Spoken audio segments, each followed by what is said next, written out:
গাজায় ইসরায়েলের চলমান আগ্রাসন ও নির্মম ধ্বংসযজ্ঞের পেছনে রাজনৈতিক, সামরিক ও কৌশলগত নানা ব্যাখ্যা থাকলেও সম্প্রতি আবার আলোচনায় এসেছে একটি পুরনো ধর্মীয় ভবিষ্যদ্বাণী।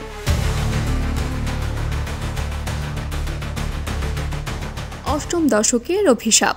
এই ধারণাটি এসেছে ইহুদি ধর্মীয় শাস্ত্র তালমুদের একটি পুরাতন ব্যাখ্যা থেকে, যেখানে বলা হয় কোনো ইহুদি রাষ্ট্রের আয়ু ৮০ বছরের বেশি হয় না। পতন আসবে বাইরের আক্রমণে নয়, বরং ভেতরের বিভাজন ও গৃহ বিবাদের মাধ্যমে। ইতিহাসও এই ধারণার পক্ষে সাক্ষ্য দিচ্ছে। বিগত প্রায় ২০০০ বছরে ইহুদিরা যেসব সার্বভৌম রাষ্ট্র করেছে, যেমন নবী দাউদ আলাইহি ওয়াসাল্লামের রাজত্ব বা হাসমনিয়ান রাজ্য, তা একটিও ৮০ বছরের বেশি স্থায়ী হয়নি।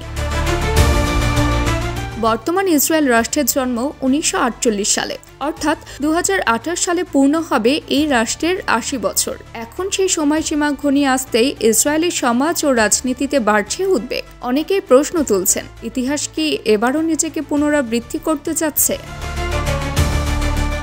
এই ধারণাকে গুরুত্ব দিয়ে আলোচনা করেছেন দেশটির সাবেক প্রধানমন্ত্রী এহুদ বারাক। তিনি ইয়েদিওত আহরোনোত পত্রিকায় এক নিবন্ধনে বলেন, ইসরায়েলি সমাজে বিভাজন আশঙ্কাজনকভাবে বেড়ে গেছে। ধর্মনিরপেক্ষ, কট্টর ধর্মভিত্তিক আরব ও জায়নিস্ট গোষ্ঠীগুলোর মধ্যে পারস্পরিক অসহিংসতা রাষ্ট্রটির ভবিষ্যতের জন্য হুমকি হয়ে দাঁড়িয়েছে। সাবেক প্রেসিডেন্ট রিউভেন রিভলিন আরও পরিসংখ্যান তুলে ধরে বলেছেন, ইসরায়েলের বর্তমান সমাজ গঠিত হয়েছে প্রায় ৩৮% সেকুলার ইহুদি, ১৫% হিন্দি জায়নিস্ট, ২৫% আরব এবং ২৫% অতি রক্ষণশীল ধর্মভিত্তিক ইহুদিদের দ্বারা।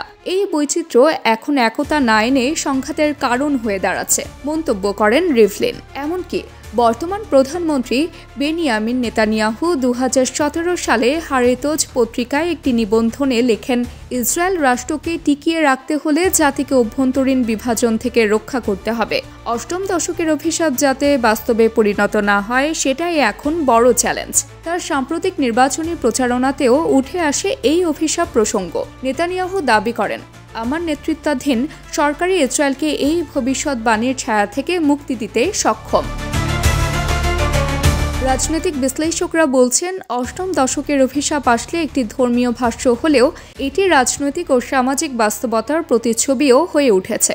আগের ইহুদি রাষ্ট্রগুলো যেমন নিজেরা ভেঙে পড়েছে, তেমনি ইসরায়েলও এখন গৃহবিরোধ, ধর্মনিরপেক্ষতা বনাম মৌলবাদ এবং জাতিগত দ্বন্দ্বে জর্জরিত।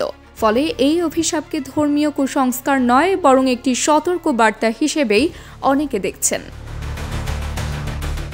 বিশেষ করে গাজায় চলমান যুদ্ধ, আন্তর্জাতিকভাবে ইসরায়েলের নিন্দা, রাজনৈতিক নেতৃত্বের অস্থিতিশীলতা এবং সমাজে দৃষ্টিগোচর বিভক্তি, সব মিলিয়ে অভিশাপের বাস্তবায়নকে অনেক ইসরায়েলি আর অস্বীকার করতে পারছেন না। তাবাসসুম হক আনিকা, দৈনিক আওয়ার বাংলাদেশ।